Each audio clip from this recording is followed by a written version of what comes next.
Hi, everyone. It's Professor Hall. So, this is our final look at Alice in Wonderland. Today, we are looking at chapters 10, 11, and 12. Last time, we looked at 7, 8, and 9, and we also talked about the structure of the novel as an episodic one and the way that each episode sort of satirizes different aspect of Victorian society. So, we have, the satire of the political process with the caucus race. At the White Rabbit's house, we have a look at the landed gentry with the advice for the caterpillar. We make fun of tutors and educators a little bit. Pig and Pepper, the satirization of domestic life and child rearing. And then we had the tea party, the croquet ground, and then we came into the mock turtle story. So where we're picking up is with chapter 10, the lobster quadrille. And again, I'm going to give you guys a little overview of the chapter, and then we will get into some of the historical and cultural context so you understand the book a little bit better. So in the lobster quadrille, the griffin and the mock turtle are still talking. This is one of the few examples of a scene that kind of fully carries over from the last, which is interesting to me. But we had a little satirization of the rigid and impractical nature of Victorian education in chapter 9, particularly with all of these tons and tons of subjects, and then a look at alumni who become a little bit too sentimental about their college experiences. So with the lobster quadrille, we have more full absurd wordplay. The lobster, the mock turtle, and the griffin are describing and then attempting to perform the lobster quadrille, which is here a very silly dance. Alice participates, but their conversations are a little bit too confusing for her. She tries to talk about herself and her experiences, and they find things curious in terms of what she's been through, but they don't really seem to care about her as a person. Again, kind of mimicking the way that children are to be seen and not heard unless they're kind of like entertaining to adults, which is interesting to me given Carol's relationships with, various people, his friends and their children and all of that kind of thing. But we have like a playful jab at formal dances, social rituals, similar to how we had, the satirization of the tea party with, the exact rules of etiquette that would have been necessary, these things that are sort of meaningless traditions that are being upheld by Victorians during this time. So the mock turtle and his constant crying, again, a mocking, literally, even with his name, mocking of this over sentimentality, right? The lobster quadrille, some critics have said that this is like a civilized activity. It's a dance that ends in a strange kind of violence. I don't think it's really meant to be violent. I think it's meant to be sort of silly, but basically there was this, it's a play on the Lancers quadrille. This is a walking square dance. Square dances, very often you have a call. So swing your partner, do-si-do, come down heavy on the heel and toe. It's telling you exactly the heel and then the toe. Swing your partner round and round, pick her up and set her down, right? There's like, you might have heard that kind of thing in movies. And that's the type of square dance that this may have been. So 8 to 16 couples, and it was really popular in British ballrooms at the time that this book was published. So a variant on the regular quadrille, which is 4, this consisted of 5 different figures, each in a different meter. The dance was invented in Dublin, but it became all the rage, of course, in Paris, where it was fully introduced. The little children had been taught this dance by a private tutor along with many others. Carol talked about his lack of own skill in dancing and said that when trying to dance, he compared it to a rhinoceros and a hippopotamus trying to dance a minuet together. So not really so light on his feet. The last stanza then that some critics are saying is, violent, the tossing of the lobsters.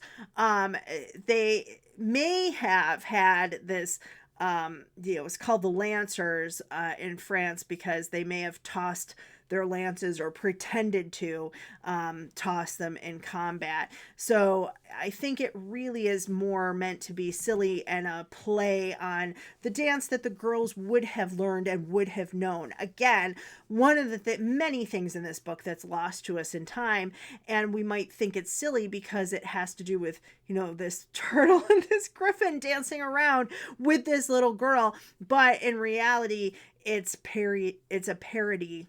Sorry, it's a parody of something that many children would have been quite aware of at the time, especially the children whose parents would have had enough money to buy this book. There's, again, a lot of puns, eels instead of heels, porpoise instead of purpose, and more song parodies. Lots of song parodies.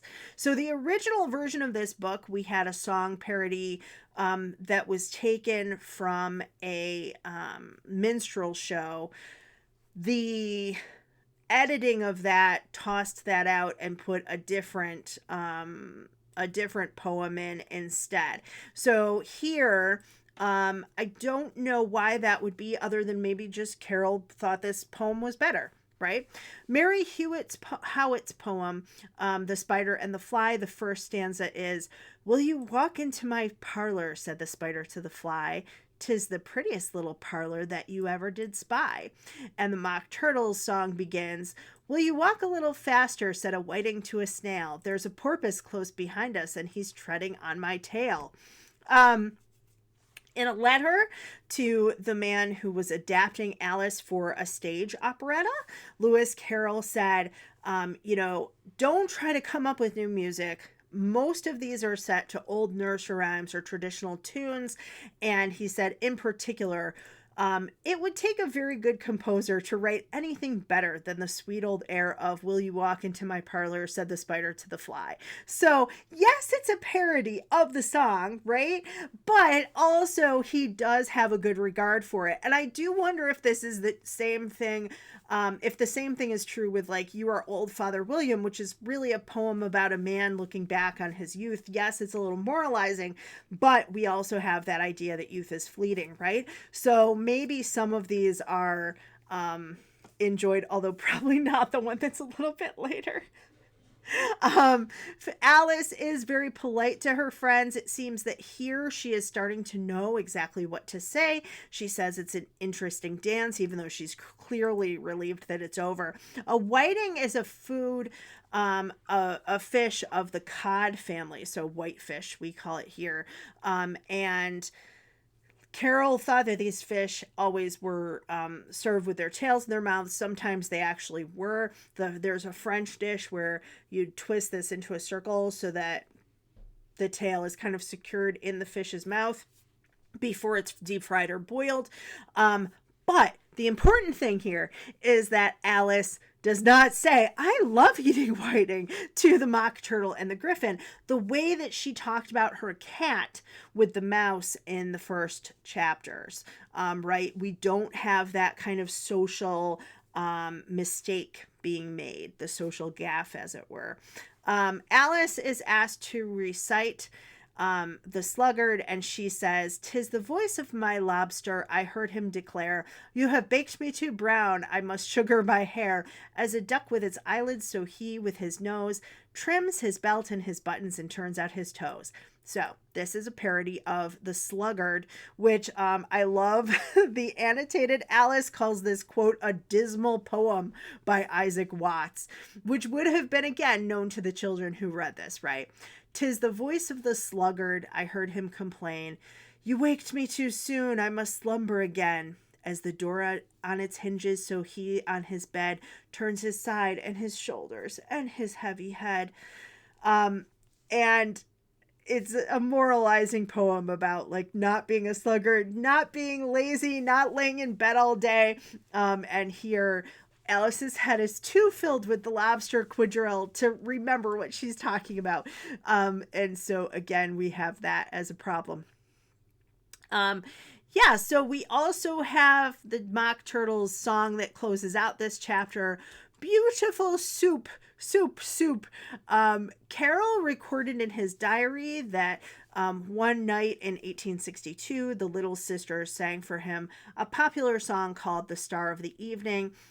Beautiful star in heaven so bright, softly falls thy silvery light. As thou movest from earth afar, star of the evening, beautiful star. And then the chorus is beautiful star, star of the evening, beautiful star. In fancy's eye thou seemst to say, follow me, come from earth away. Upward thy spirit pinions try to realms of love beyond the sky. So a lovely memory for him, and he probably hoped it would be so for them as well. And he, again, including some of their memories in this book, right? Especially, I think, this chapter where we have, memories of this dance that they would have learned from their dance instructor. In the previous chapter, it was some references to their art instructor, John Ruskin, a man with a difficult to explain life and past. But, the Dormouse in the Tea Party chapter, mentioning the three sisters, the sort of nicknames, and his own story about Treacle and all of that. So really interesting the way he tried to weave their friendship through the entire book. And here, I said this in the last chapter, but I was wrong. But here, the queen comes back onto stage and is having this very capricious trial, which seems laughable and then becomes sort of dark and foreboding. And perhaps also laughable at the same time. So, chapter 11 is our next episode, and that is Who Stole the Tarts? Alice witnesses a ridiculous trial in which the Knave of Hearts is accused of stealing the Queen's tarts. The courtroom is chaotic. There are nonsensical testimonies and an arbitrary approach to justice. So here, what are we satirizing? The legal system. Mocking the justice and mocking the nature of Victorian courts and the way that justice is not always so blind. So the court at first looks sort of real and official to Alice. She thinks it looks how it should be based on what she's learned and read. She thinks that it should provide logic and fairness. So maybe finally this is a place where rules exist and will be followed, unlike all of the other places she's gone to before where the rules seem sort of arbitrary. And then we learn that this is definitely not the case. The king is the judge, and he has really no sense of order. And Carol is kind of suggesting that this is how the real world works as well. Naive and innocent Alice doesn't really realize that this courts are sometimes arbitrary. And many times people jump to a verdict before the evidence has been heard, right? And in particular, not just the king, but all of the creatures in the jury box, that the jurors are looking like they're taking notes, but really they're like writing little images, writing their names. They maybe seem to have forgotten their names. We're not sure. Alice is trying to kind of bring decorum to this process, and that's just not going to happen, right? So we have the first thing is that the Knave of Hearts, did he or did he not steal the tarts? Well, he says he did not, but in the next chapter we might have some evidence otherwise. The poem spoken by the White Rabbit, the beginning of it, the Queen of Hearts, she made some tarts all in a summer's day. The Knave of Hearts, he stole the tarts and took them all away. Now, this actually goes on from there, and this is a poem from 1782, and it was in a collection of Mother Goose nursery rhymes. It goes through the rest of the suits as well. So let me look here. The king of hearts called for the tarts and beat the knave full sore. The knave of hearts brought back the tarts and vowed he'd steal no more. The king of spades, he kissed the maids, which made the queen full sore. The queen of spades, she beat those maids and turned them out the door. The knave of spades grieved for those jades and did for them implore. The queen so gent she did relent and vowed she ne'er strike more. The king of clubs, he often drubs his loving wife, queen and wife. The queen of clubs returns his snubs, and all is noise and strife. The knave of clubs gives winks and rubs, and swears he'll take her part, for when our kings will do such things, they should be made to smart. The diamond king I would fain seen, and likewise his fair queen, but that the knave, a naughty slave, must needs step in between. Good diamond king will hempen string the naughty knave destroy, then may your queen with mind serene your royal bed enjoy. Wow. So the knave is referring to what we would call the jack. But I think it's a fun little poem. And in the next part, we see that happen. So again, here we've got a scene that kind of carries over into the next chapter. Alice is called to testify. She is starting to grow larger. Now, before we talked about how at first she was drinking and eating things and couldn't quite control it, and then kind of gained mastery over it and eating a little bit here, a little bit there, and kind of figuring out what size she wanted to be. Now she's just growing for no reason, and it's kind of, again, like this idea of childhood where like you suddenly have a growth spurt and you don't know why and you can't control it, and it can be very confusing, especially to people who have really a problem growing up, right? Like it seems that our author here did really struggled with that, and really struggled with children that he knew growing up as well, and coming out into adulthood, and then not kind of finding himself not having as much in common with them because he himself was sort of arrested, it seems, in his development. At least that's how I sort of read it. So she's sort of having this scary, out of control experience.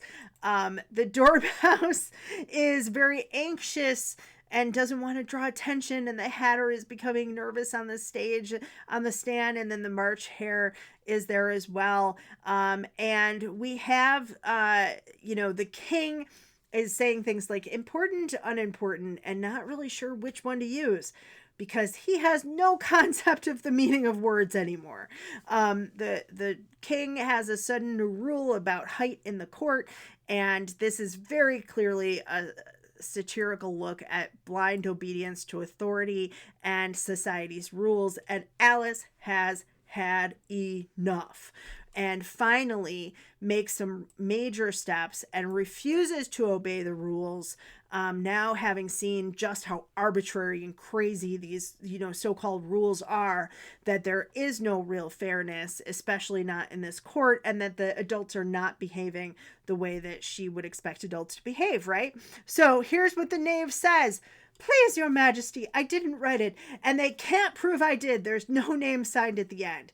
And the king says, if you didn't sign it, that only makes it worse. You must have meant some mischief, or you'd have signed your name like an honest man. And everyone claps. That proves his guilt, says the queen. It proves nothing of the sort, said Alice. Why, you don't even know what they're about. Now, my question here would be, if the note wasn't signed, and he knows that the note hasn't been signed, and we haven't actually seen the note yet, is that because he's the one that wrote it? And did he kind of prove that he did, in fact, take the tarts? Regardless, kind of in favor of this reading and interpretation, the artist drew him with kind of a shaded nose. In the colorized versions, he made this red. It's supposed to show that the knave has been drinking. And in the Victorian mind, being drunk and kind of being a lush is sort of equated with criminal or at least deviant activity. It's also funny to note that the king during this has changed completely into, like, he has glasses on, he has robes, all of that kind of thing. So the illustrations really do add quite a bit to the text. The queen, though, wanting to perform the sentence of guilt before the innocence is decided upon. To me, there's no direct evidence that this is an influence on Franz Kafka's The Trial, but I would really be far stretched to say that it wasn't.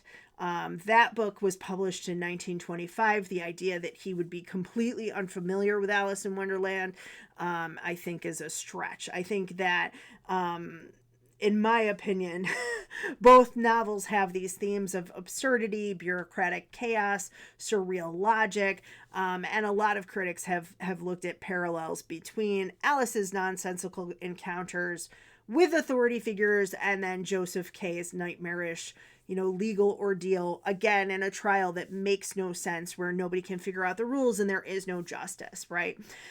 And then toward the end, sorry for the full spoilers, but yes, our little Alice does wake up, but she doesn't do that until she's defied authority. And I think that that's really important to note for her character growth, that she's kind of trying to take charge of this world that she has found herself in. And we've seen bit by bit her kind of grow very slowly, to be annoyed with these characters, to trying to fit in with them, to trying to be polite and to say the right things, and then realizing that, no, she needs to sort of use her voice. Which is really empowering for child readers, right? That they can kind of say, no, this is ridiculous, and call out, the emperor has no clothes. That's sort of what, in my opinion, Carroll is one of the things he wants us to learn. Again, not a didactic way where we're preaching and moralizing, but still, nevertheless, something that he wants children to learn. And then we also have the ending. Now, I talked about the ending at the beginning, because it's a really interesting thing he does, where he bookends the novel at the beginning and the end with Alice's sister. We have Alice telling of her dreams to her sister, and in fact, yes, this was all supposed to have been a dream, although I don't love that. And I will say, if you're writing a story now, don't have your character fall asleep and have it all be a dream. You can get away with that in the 1800s. You cannot get away with that with storytelling today. And when people do it, it really annoys me, as somebody who edited books for a very long time and looked at acquisitions. I'm like, no, I don't want my story starting with somebody falling asleep or waking up, quite frankly. But at any rate, the important part here is that we have this perspective from Alice's sister, that she is sort of representing like an older version of Alice. It's very important that the parents are not here at all, but instead we have this older sister who was reading a book with no pictures and no dialogue. It's a book without stories in it, really, and just, plain boring text.